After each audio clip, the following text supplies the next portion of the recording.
All right, hey guys, welcome to Through the Bible Verse by Verse, a plain and simple study of the entire Bible book by book, chapter by chapter, and verse by verse.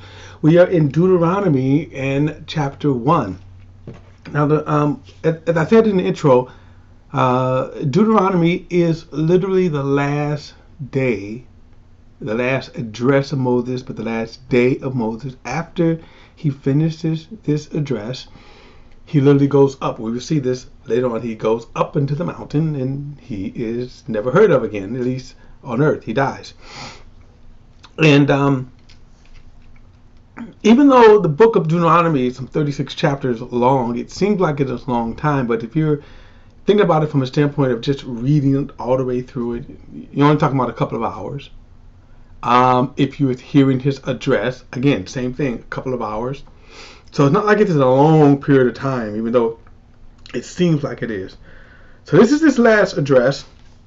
The first three chapters is basically going over the travels of Israel. And we get a little more detail. Details that we didn't get at the time that we read it. So going back to Exodus, or going when the crossing, there's going to be some details when he after the first year, and he tells them to go over into the Israelite. We're going to actually get a clearer picture in terms of what actually happened. And this is sometimes, it all depends on the perspective of the writer of the New Testament, or the Old Testament and New Testament. Sometimes they focus on certain things, and then later we have details of it. For example, we didn't in the Numbers, I think it was 22, 23, the story of Balaam the prophet. But at that time, we didn't get the detail that Balaam had gave wicked counsel against Israel, which caused Israel to sin. We find out later that this counsel, that Balaam gave this counsel, and he was judged by it. So that's we're going to get some details with this. So let's get into Deuteronomy chapter 1. And it says, these are the words Moses spake to all of Israel across the Jordan in the wilderness, in the Arab opposite surf, between Paran and Tufal, Labar, Hezrah, and Dazahab. Okay.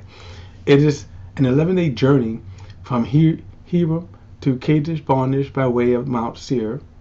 In the 40th year, in the 11th month, on the first day of the month, Moses told the Israelites everything the Lord had commanded him to say to them. So we get a timeline of this writing, or this last day. It is literally the last month, in the last month of the 40th year. God told them they would wander for 40 years. And I said this in the intro, that Moses is literally the last person, other than Joshua and Caleb, but the last person in that generation that God said that would not enter the promised land.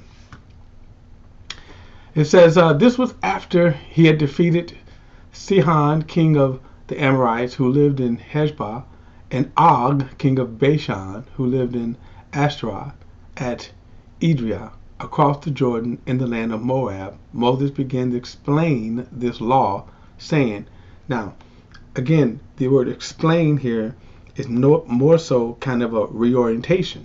Remember, he is saying these things to this generation as it is more so of one exhortation, reinforcing, to kind of put on their minds as they begin to cross the Jordan. In other words, they're just days, weeks, just a few weeks from crossing over the Jordan into the promised land.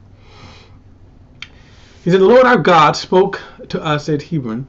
You have stayed at this mountain long enough. Resume your journey and go to the hill country of the Amorites and their neighbors, and the Arabah, and the hill country of Judean foothills, the Judean foothills, the Negev, and the seacoast, and the land of the Canaanites, and the Lebanon, as far as the Euphrates rivers. See, I have set the land before you. Enter and take possession of the land the Lord swore to give your father Abraham, Isaac, and Jacob, and their future descendants. Now, what is interesting, if you remember, God had showed Abraham this land, took him up and said, I'm going to give your descendants this land. Now, this is the day, this is the fulfillment of God's promise to Abraham. I said to you at that time, I can't bear the responsibility for you on my own. The Lord your God has so multiplied you that today you are numerous as the stars of the sky, May Yahweh, the God of your fathers, increase you 1,000 times more and bless you as he's promised you. But how can I bear your troubles, burdens, disputes by myself?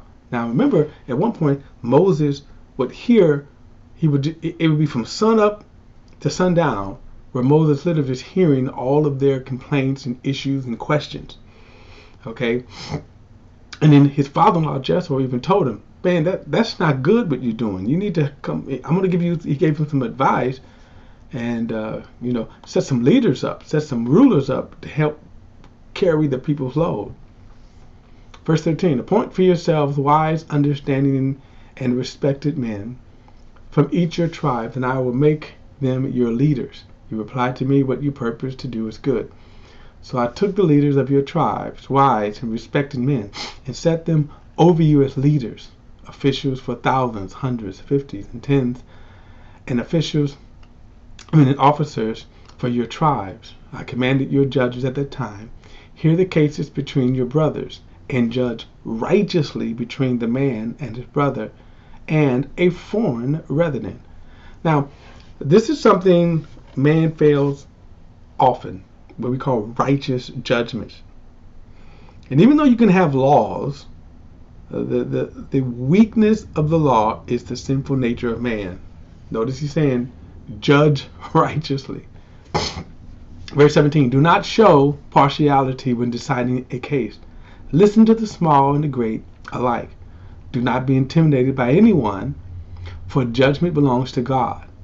Bring me any case too difficult for you, and I will hear it. And at that time I commanded you about all the things you were to do. So that was one of the things, of course. And by the way, remember this happened about 2 months after they came out of Israel. It initially started with Jethro, his father-in-law's advice, and then they implemented this. And then Moses was relieved. The difficult cases he handled. And just by way of sidebar, churches should do that, but they don't. Some churches don't, I should say.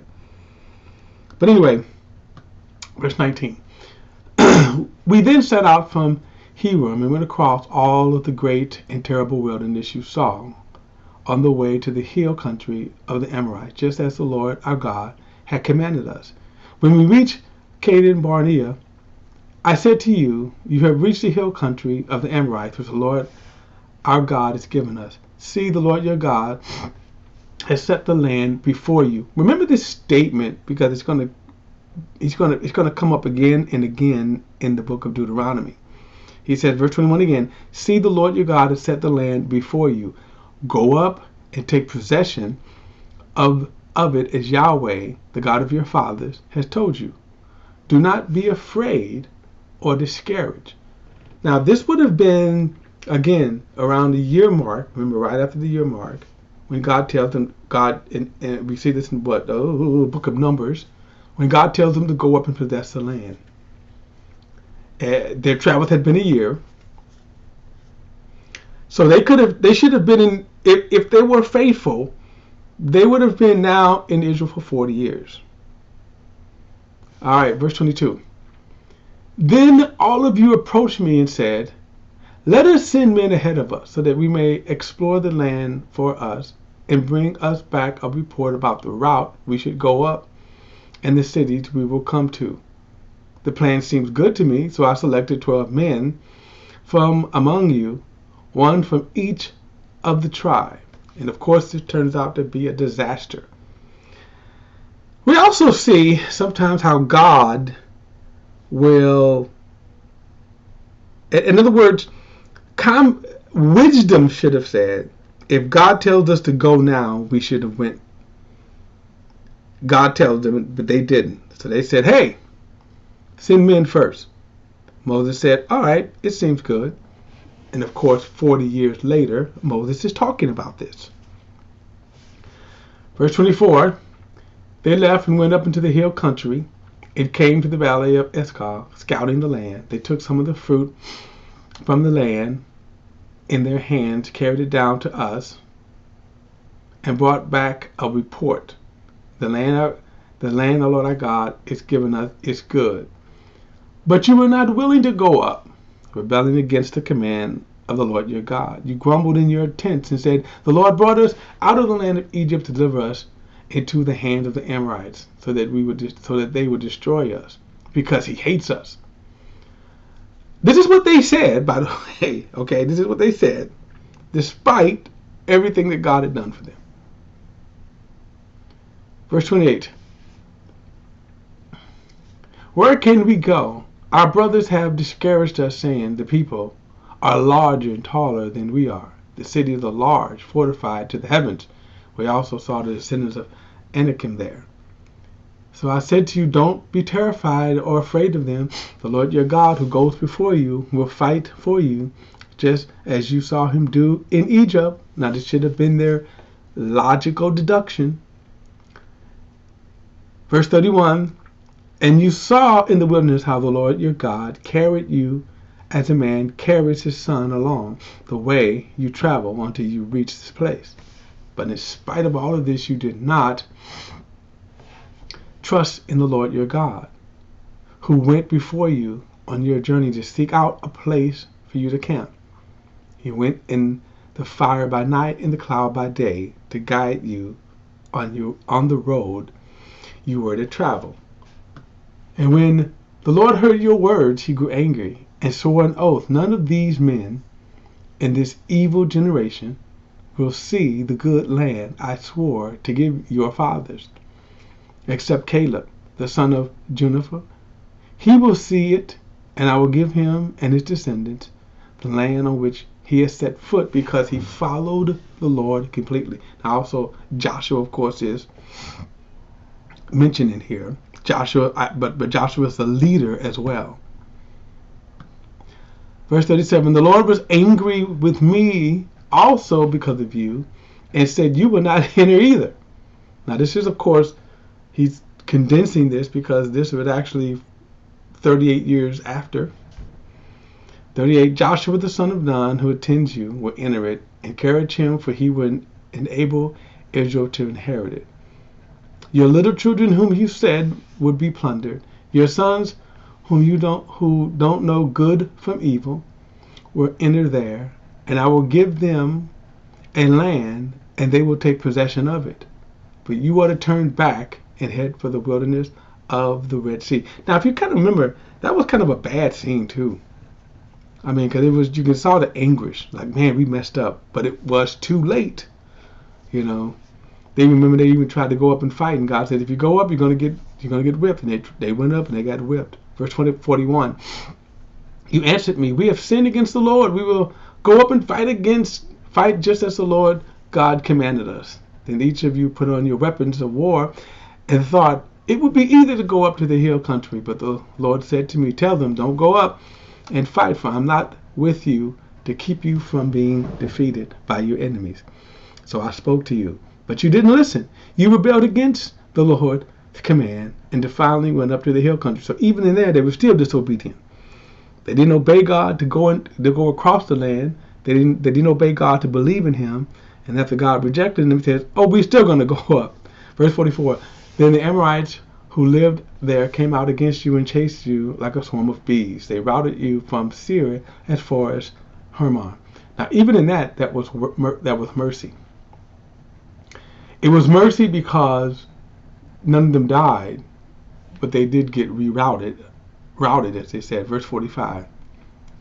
And when you returned, you wept before the Lord, but he didn't listen to your request or pay attention to you. For this reason, you stayed in Kadesh as long as you did. That is the reason. Now, I want to say this. because sometimes there are people who oftentimes ask, why does God do things? Even to this day, you one of the most. I think it's in some cases it is a disingenuous argument. The reason why it's a disingenuous argument is because even if you peel away all of the layers, when people say I don't believe God because he allows evil to go. He allowed evil to happen. I'm not going to church because all the church folks are hypocrites. Those are all smoke screens. See, the bigger issue is that you don't believe God because of your sinful nature. And notice what he said right here. This is why you haven't entered into the land. All right, guys. I'm going to pick it up at chapter 2 in the next study. So I will see you then.